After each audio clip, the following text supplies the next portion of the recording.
Finally साथीहरू दाङको केही बसाइपछि म आमासँग छु यतिखेर म। आमा सन्चै हुनुहुन्छ? त्यो घाउ दुखिरहेछ कि छैन? धेरै हल्का दुख्यो क्या? धेरै औषधि त खानु भने गर्नु परिहाल्छ गर्दा। त्यही पनि अब बुढाहरू हुनुभयो कि अब। तपाईँ कति वर्ष हुनुभयो? 73 कि 72? 70 मा भयो। कहाँ होला, 72 होला। 9 सालको जन्म कतै।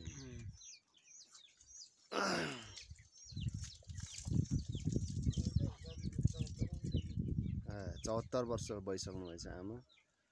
आफ्नो ख्याल गर्नु होला। म चाहिँ अब जान्छु, अब अफिस जान्छु। किन रहनु अरे, आइहाल्छु नि। किन रहनु भयो?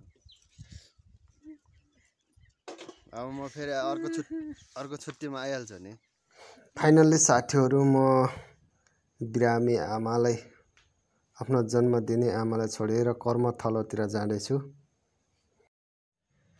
पक्कै पनि हरेक बुवा आमाको चाहना चाहिँ आफ्नो छोराछोरीसँगै बसुन् भन्ने नै हुन्छ। तर आफ्नो बाध्यताले गर्दा आफ्नो बुवा